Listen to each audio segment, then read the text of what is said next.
Hi, this is Rajesh Sharma. నా వీడియోలను ఆదరిస్తున్న ప్రతి ఒక్కరికి ధన్యవాదాలు. నేను ఈ వీడియోలో ఒక అంశం మీద చిన్న క్లారిటీ ఇద్దామనే ప్రయత్నంతో నేను ఈ వీడియో చేస్తున్నాను. కొన్ని ప్రధాన మీడియా సంస్థలు కావచ్చు, అదే రకంగా యూట్యూబ్ ఛానల్స్ కావచ్చు, హైదరాబాద్ రియల్ ఎస్టేట్ ఢమాల్ అంటూ కొంత పనిగట్టుకొని చేస్తున్న ప్రచారంలాగా కనిపిస్తుంది నాకు.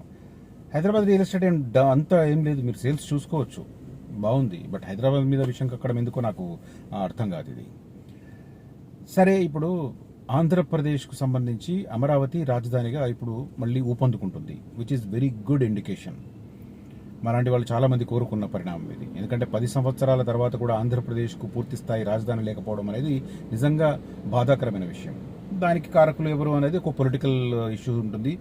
నేను యాజ్ ఎ జర్నలిస్ట్ దాన్ని మాట్లాడాలంటే దాని మీద అనలైజ్ చేసే కెపాసిటీ నాకుంది, కానీ నేను ఆ దిశగా వెళ్ళదలుచుకోలేదు. ఎందుకంటే ఇప్పుడు నా ఫోకస్ అంతా రియాలిటీ రిలేటెడ్ న్యూస్ పైనే ఉంది కాబట్టి నేను దాని మీద పెద్దగా కామెంట్ చేయలేను. బట్ ఒక పాసింగ్ రిమార్క్ ఏంటంటే, ఇటీవల నాతో పాటు జర్నీ చేసిన ఒక ఆంధ్రప్రదేశ్కు సంబంధించిన ఒక వ్యక్తి చేసిన కామెంట్ చెప్తున్నాను నేను. చంద్రబాబు నాయుడు గారు కూడా కొంత కారణమే దీనికి అని అంటున్నారు. ఏంటి ఆయన లాజిక్ ఏంటంటే, ఆయన ఫస్ట్ 5 ఏళ్ల కాలంలో తాత్కాలికం అనే పదాన్ని ఉపయోగించాల్సింది కాదు. ఆ భవనాలు ఏవైతే కట్టారో వాటిని తాత్కాలికం, టెంపరీ బిల్డింగ్స్ అని వాడి ఉండేది కాదు. అట్లా వాడడం వల్ల ఆ తర్వాత వచ్చిన జగన్మోహన్ రెడ్డి గారికి అదొక అవకాశం కల్పించినట్టయింది. ఆయన దాంతో ఈ 3 రాజధానులకు సంబంధించిన వ్యవహారాన్ని తెర మీదకు తీసుకొచ్చారు అనేది ఆయన లాజిక్. విచ్ ఇస్ ఏమో కొంత నాకైతే రీజనబుల్ లాజిక్ అనిపించింది. సరే, అది పక్కన పెడదాం. అంటే 75% జగన్ కారణమైతే, జగన్ గారు కారణమైతే, ఇంకో 25% చంద్రబాబు నాయుడు గారు కూడా కారణం అనేది ఆయన అభిప్రాయం. సో విచ్ ఈజ్ నాకైతే ఆయన చెప్పిన లాజిక్ అయితే జెన్యూన్ అనిపించింది. లీవ్ ఇట్, అది పక్కన పెడదాం. సో ఇప్పుడు ఆంధ్రప్రదేశ్కు సంబంధించిన అమరావతి రాజధానికి కేంద్ర ప్రభుత్వం చంద్రబాబు నాయుడు గారి మీద ఆధారపడి ఉంది కాబట్టి ఆయన అడిగిన డిమాండ్లను యాజ్ ఇట్ ఈజ్గా నెరవేరుస్తున్నారు. అంతకుముందు సాధ్యం కాదని చెప్పినవి కూడా ఇప్పుడు మోదీ గారు తలడూపుకుంటూ చేస్తున్న పరిస్థితి. ఎందుకంటే సెంట్రల్ గవర్నమెంట్ పూర్తి స్థాయిలో తెలుగుదేశం పార్టీ మద్దతు మీద ఆధారపడి నడుస్తుంది కాబట్టి, అంటే లోటుగా ఉంది కాబట్టి, బీజేపీకి సొంతంగా బలం లేదు కాబట్టి. సో రాజధాని అభివృద్ధికి 15,000 కోట్ల రూపాయలు ఇస్తామని సెంట్రల్ గవర్నమెంట్ ప్రకటించింది. దాంట్లో భాగంగా కొద్దిగా లేటుగా జరుగుతున్నా కూడా ఇప్పుడు ఆల్మోస్ట్, ఎందుకంటే మనకు ప్రభుత్వాలు ఏర్పడే జూన్లో ఏర్పాడైతే ఇది ఇప్పుడు మనకు నవంబర్. సో 4 నెలలు పూర్తయినాయి. 4-5 నెలలు పూర్తవుతున్న టైంలో ఇప్పుడన్నా అడుగులు వేగంగా పడుతున్నాయి. లేటెస్ట్ అప్డేట్ ప్రకారం ఏంటంటే, సెంట్రల్ గవర్నమెంట్ గ్యారంటీతో వరల్డ్ బ్యాంకు, అదే రకంగా ఆసియన్ డెవలప్మెంట్ బ్యాంకు కలిపి 13,600 కోట్ల రూపాయలు ఇవ్వబోతున్నాయి. 13,600 కోట్ల రూపాయలు ఆంధ్రప్రదేశ్ రాజధాని, అమరావతి రాజధాని డెవలప్మెంట్ కోసం 5 ఏళ్ల కాలంలో అప్పు రూపంలో ఇవ్వబోతున్నాయి. అప్పు అంటే మళ్ళీ ఆంధ్రప్రదేశ్ కట్టాల్సిన పని లేదు, సెంట్రల్ గవర్నమెంట్ కడుతుంది. సో రెస్పాన్సిబిలిటీ పూర్తిగా కేంద్ర ప్రభుత్వానిదే. మరి 15,000 కోట్లు అన్నారు, 13,600 కోట్లు ఎందుకు ఇస్తున్నారు అంటే, ఇది మనం దీన్ని డాలర్స్లో కనుక చూసుకుంటే 2, అంటే వరల్డ్ బ్యాంకులో భాగస్వామ్యమైన international bank for reconstruction and development IBRD సంస్థ నుంచి సగం, 800 మిలియన్ల అమెరికన్ డాలర్లు. అదే రకంగా అదే స్థాయిలో 800 మిలియన్ అమెరికన్ డాలర్లు Asian development bank. So world బ్యాంక్లో భాగమైన IBRD నుంచి 800 మిలియన్ల అమెరికన్ డాలర్లు, అదే రకంగా ఆసియన్ డెవలప్మెంట్ బ్యాంక్ నుంచి అంతే మొత్తం, 2 కలిపి 1,600 మిలియన్ల అమెరికన్ డాలర్లు మనకు వస్తున్నాయి ఆంధ్రప్రదేశ్ రాజధాని డెవలప్మెంట్ కోసం. ఇది ఎప్పుడు మొదలవుతుంది? జనవరి నుంచి మొదలై 5 ఏళ్ల కాలంలో పూర్తి చేయాలన్నది ఆ 2 బ్యాంకుల కండిషన్ పెట్టారు. 5 ఏళ్లలో ఆ నిధులు వాడుకోవాలనేది. ఇది ఫస్ట్ ఫేజ్ కింద. మళ్ళీ సెకండ్ ఫేజ్ కింద ఇస్తారో ఏందనేది తర్వాత లెక్కది. ఈలోగానే వాడుకున్నారనుకోండి. ఒకవేళ 5 ఏళ్ల కాల పరిమితి 2 బ్యాంకులు పెట్టినప్పటికీ కూడా చంద్రబాబు నాయుడు గారు చాలా స్ట్రాటజికల్గా ఫాస్ట్గా డెవలప్మెంట్ చేస్తారు కాబట్టి ఆయనకు ఒక ప్రణాళిక ఉంటుంది కాబట్టి, ఈ 2-3 ఏళ్లలోనే కనుక 15,000 కోట్ల రూపాయలు కనుక వినియోగించుకుంటే మాత్రం అడిషనల్గా సెకండ్ ఫేజ్ కూడా కన్సిడర్ చేసే అవకాశం ఉందని అధికార వర్గాలు చెప్తున్నాయి. విచ్ ఇస్ జరగవచ్చు కూడా. సో ఇప్పుడు ఈ నేను చెప్పిన మొత్తం ఏంది, 2 బ్యాంకులు కలిపి, వరల్డ్ బ్యాంకులో పార్ట్ అయిన IBRD అండ్ ఏషియన్ డెవలప్మెంట్ 2 కలిపి 1,600 మిలియన్ డాలర్లు ఇస్తున్నాయి, అమెరికన్ డాలర్లు ఇస్తున్నాయి.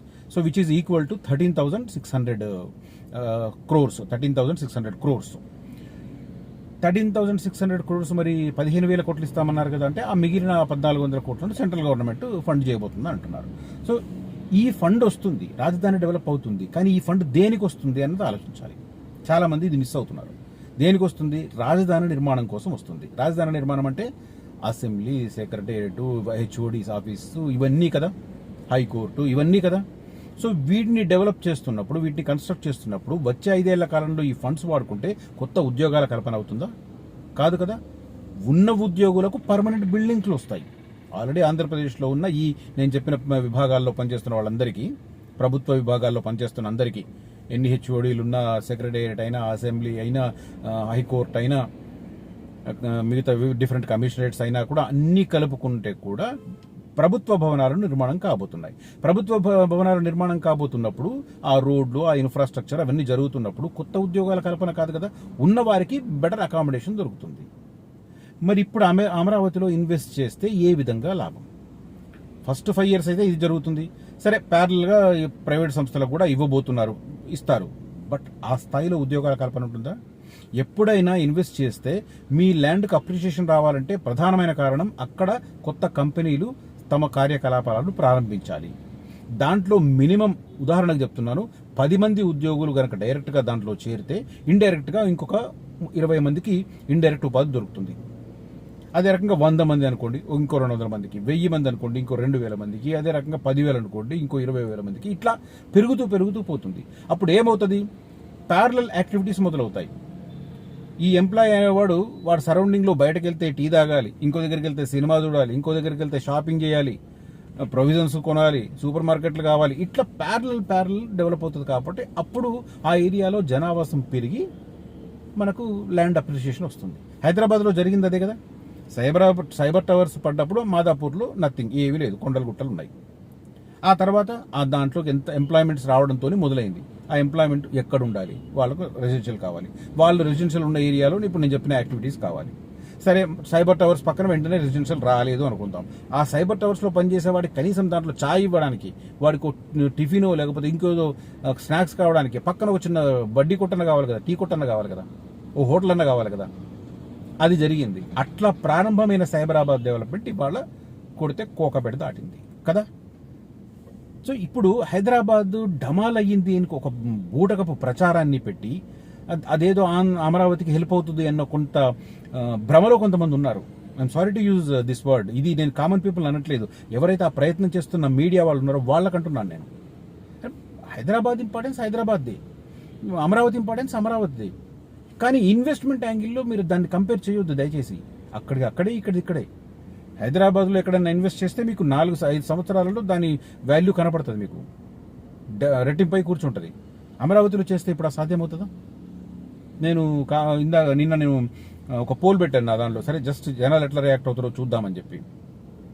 దాదాపు 45% అమరావతిలో ఇన్వెస్ట్ చేస్తే మంచి అప్రిషియేషన్ రావడానికి 20 ఏళ్ళు పడుతుందని అభిప్రాయపడ్డారు మెజారిటీ. నా అభిప్రాయం కాదు ఇది, నాకు వచ్చిన ఫీడ్బ్యాక్, నేను పెట్టిన పోల్కి వచ్చిన feedback. So okay, Amaravati develop కావాలి కాదనను, మాతృభూమి కాబట్టి అక్కడ ఇన్వెస్ట్ చేయాలన్న కోరిక ఉంటుంది, తప్పదు, ఖచ్చితంగా చేయాలి. ఎందుకంటే అందరి కాంట్రిబ్యూషన్ ఉంటేనే కదా ఒక ప్రాంతం డెవలప్ అయ్యేది. అలాగని మనం వచ్చి హైదరాబాద్లో, అమెరికాలో ఇక్కడ పెడితే కాదు కదా. ఎక్కడ పెట్టినా కూడా మళ్ళీ మన మాతృభూమి మీద ఖచ్చితంగా మన ముద్ర ఉండాలి. మాతృభూమిని డెవలప్మెంట్ చేసుకోవడానికి మన కాంట్రిబ్యూషన్ ఎంతో కొంత ఖచ్చితంగా ఉండాలి. ఆ ప్రయత్నంలో భాగంగా ఇన్వెస్ట్ చేస్తున్నారు, డెఫినెట్గా చేయాలి, నేను కాదనను. కానీ please don't compare to Hyderabad. Wait చేయాలి. మీరు అమరావతిలో చేస్తే కనీసం మినిమం 10 సంవత్సరాలు వెయిట్ చేయాలి ల్యాండ్ అప్రిషియేషన్ పెరగడానికి. తర్వాత ఫేర్ డీల్స్ అవుతున్నాయి కూడా చూసుకోండి. ఇప్పుడు 2014లో అమరావతి రాజధాని అనగానే టపా ఏడాపడి కొనిపారేస్తారు చాలామంది. నాకు TV9లో ఒక కొలీగ్ ఉండే 7 ఎకరాలు కొన్నానని చెప్పాడు. ఆ తర్వాత జగన్ వచ్చి 5 రాజధానులు అనగానే అది డమాలని పడిపోయింది వాల్యూ. ప్రతిరోజు సందర్భం వచ్చిన ప్రతిసారి ఏడ్చేవాడు. సరే, అఫ్ కోర్స్ ఇప్పుడు ఆయన హ్యాపీగా ఉండొచ్చు, ఉండాలి కూడా. ఎందుకంటే 10 ఏళ్ల కింద కొన్నవాడు ఇవాళైనా కనీసం హ్యాపీగా లేకపోతే కరెక్ట్ కాదు కదా. ఉండాలి, ఉంటున్నాడు కూడా. కానీ ఈ 10 ఏళ్ల స్పాన్ మళ్ళీ ఇదే వాల్యూమ్ పెరగడానికి ఎన్నేళ్ళు పడుతుంది? అది అక్కడ కదా ఆలోచించాలి. ఒక ప్రాజెక్టు నాకు ఒక మిత్రుడు చెప్పాడు. మన చెన్నై అంటే గుంటూరు దాటిన తర్వాత చెన్నై హైవేకి ఆనుకొని ఒక పెద్ద మెగా ప్రాజెక్ట్ ఉండిందంట. మెగా ప్రాజెక్టు 2015లో 16లో లాంచ్ చేస్తే ఇప్పటికి పూర్తి కాలేదు. మరి దాంట్లో ఆ రోజు ఇన్వెస్ట్ చేసిన వాళ్ళ పరిస్థితి ఏంటి? అది మధ్యలో కోర్టు కేసుల్లో ఇరుక్కుంది. దాన్ని డెవలప్ చేయడానికి సంకల్పించిన పర్సన్ రకరకాల ఇబ్బందులు పెట్టారు. ఇప్పుడు మెల్లిమెల్లిగా అన్ని ఒక్కొక్కటి క్లియర్ చేసుకుంటూ ఆయన వస్తున్నారు. ఇప్పుడు మళ్ళీ కమర్షియల్ యాక్టివిటీ మొదలవుతుంది. బట్ ఫస్ట్ డే కొన్నవాడి పరిస్థితి ఏంటి? ఆ రోజుల్లో కొనుంటారు కదా కొంతమంది. సో ఇట్లా కొన్ని ఈక్వేషన్స్ ఉంటాయి, ఆ లెక్కలు వేసుకోవాలి, లెక్కలు వేసుకొని దాని ప్రకారం పోలిక పెంచుకోవాలి. అంతేగాని హైదరాబాద్ ఉంది ఏదో డమాలంటే ఇక్కడ నుంచి పొలం అక్కడికి పోతారు, పెట్టుబడులు పెడతారు, అట్లేం కాదు. ఎవరి లెక్కలు వాడుకుంటాయి. ఇది ఇన్వెస్టర్ హార్డ్ అండ్ మనీ స్వల్పకాలంలో రావాలా, దీర్ఘకాలం వెయిట్ చేయాలా అన్నది వాళ్ళ నిర్ణయం, రైట్? ఇది నేను ఖచ్చితంగా చెప్పదలుచుకున్నాను. హైదరాబాద్ ఇంపార్టెన్స్ హైదరాబాద్. ఇప్పుడు హైదరాబాద్లో 4th సిటీ అవుతుంది. 4th సిటీ ఏరియాలో పెడితే మీకు 4-5 ఏళ్లలో డెఫినెట్గా మంచి రిటర్న్స్ వస్తాయి. ఎందుకంటే ఏఐసిటీ వస్తుంది, స్కిల్ యూనివర్సిటీ అర్లీ స్టార్ట్ అయింది, అమెజాన్ డాటా సెంటర్ ఉంది, అక్కడ WTC టవర్స్ వస్తున్నాయి, అదే రకంగా స్పోర్ట్స్ స్టేడియం వస్తున్నది, ఎలక్ట్రానిక్ సంస్థలు వస్తున్నాయి, ఫార్మా కంపెనీలు 5-6 కంపెనీలు 50 ఎకరాల చొప్పున తీసుకుంటున్నాయి, రెడీ అవుతున్నాయి. కాబట్టి ప్యారలల్ థింగ్స్ హ్యాపెనింగ్ అక్కడ. కాబట్టి ఇది ఫాస్ట్గా రావాలి అనుకున్న వారికి ఇక్కడ చేసుకోవచ్చు. లేదు కొంత స్లో అయినా పర్వాలేదు, మన మాతృభూమి డెవలప్మెంట్ కోసం మన కాంట్రిబ్యూషన్ ఉండాలన్న అభిమతం మనకుంటే, అభిలాష మనకుంటే డెఫినెట్గా అమరావతిలో పెట్టాల్సిందే. నేను కాదనను, బట్ కంపారిజన్ కాదు. ఇది స్వల్పకాలికంగా ఫాస్ట్గా గ్రోత్ అయ్యే ఏరియా. ఎందుకంటే హైదరాబాద్ జనాభా ఇప్పుడు 1,15,00,000 ఉంది. నేను హైదరాబాద్కి వచ్చినప్పుడు హైదరాబాద్ జనాభా 28 లక్షలు. 1994 సంగతి నేను చెప్తున్నాను. అప్పటి నుంచి 30 ఏళ్ల ప్రస్థానంలో ఇది 4 రెట్లు పెరిగింది. ఇప్పుడు లేటెస్ట్ అంచనా ప్రకారం తెలంగాణలో ఉన్న మొత్తం జనాభాలో హైదరాబాద్లో ఉండే జనాభా 48% అంట. ఇప్పుడు 60% కాబోతుంది బై 2040. నగర జనాభా 2.5 కోట్లు దాటబోతుంది. ఇన్ని అవసరాలకు అనుగుణంగా ఎన్ని కార్యకలాపాలు, ఎన్ని వాణిజ్య కార్యకలాపాలు పెరుగుతాయి, ఎన్ని రీక్రియేషన్స్ పెరుగుతాయి, ఎన్ని ఎంటర్టైన్మెంట్ హబ్స్ పెరుగుతాయి, ఎన్ని మాల్స్ పెరుగుతాయి, ఎన్ని హోటల్స్ వస్తాయి, ఎంత యాక్టివిటీ పెరుగుతుంది కమర్షియల్గా. సో అది ఇక్కడ పొటెన్షియాలిటీ. ఇంకొక మాట నేను చెప్పొచ్చు, కానీ అది చెప్తే మళ్ళీ అమరావతిని డిగ్రేడ్ చేస్తానన్న కామెంట్స్ వస్తాయి, కాబట్టి నేను అది చెప్పలేదు. జియోగ్రఫికల్గా హైదరాబాద్ చాలా best. Okay, that is what I want to tell you in this video. Please Hyderabad ధమాలని అమరావతి వైపు ఎవరినో వెళ్తారు అని చెప్పి అట్లా ఉండొద్దు. ఇన్వెస్టర్ మంచి తెలివిగలవాడు. అమరావతిలో స్లోగా పెరిగినా సరే మన మాతృభూమికి మన కాంట్రిబ్యూషన్ ఉందామనుకున్న వాళ్ళు అక్కడికి వెళ్తారు.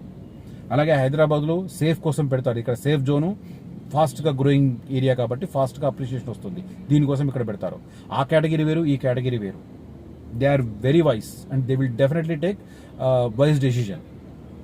కొంతమంది వాళ్ళ దగ్గర ₹1,00,00,000 ఉందనుకోండి, అక్కడ ఒక 60 లక్షలు పెట్టినా, స్లోగా పెరిగినా సరే 60 లక్షలు అక్కడ పెట్టినా 40 లక్షలు ఇక్కడ పెడతారు. ఎందుకంటే ఇది సేఫ్ కాబట్టి. ఈ 40 లక్షలు ₹1,00,00,000 అవడం ఫాస్ట్ అవుతుంది, అక్కడ 60 లక్షలు ₹1,00,00,000 అవడం స్లోగా అవుతుంది. So that is the difference between Hyderabad and Amaravati. Hope నేను జస్టిఫై చేశానని అనుకుంటున్నాను. That is what I want to tell you in this video. Hyderabad is the best ప్రస్తుతానికి, అంటే సెక్యూర్డ్ ఇన్వెస్ట్మెంట్ కోసం అనేది, సెక్యూర్డ్గా అండ్ ఫాస్ట్గా వచ్చేది. అమరావతి కూడా బెస్టే, కాకపోతే స్లో, అంతే తేడా. ఫాస్ట్ అండ్ స్లో ఈ రెండింటి మధ్య తేడా తప్ప ఒకటి బెటర్ ఒకటి బ్యాడ్ అనేది కానే కాదు. So that is what I want to tell you in this video. ఒకవేళ నాకు ఈ అనాలిసిస్, నా ఎక్స్ప్లెనేషన్ కనుక నచ్చితే ఈ వీడియోని లైక్ చేయండి, షేర్ చేయండి.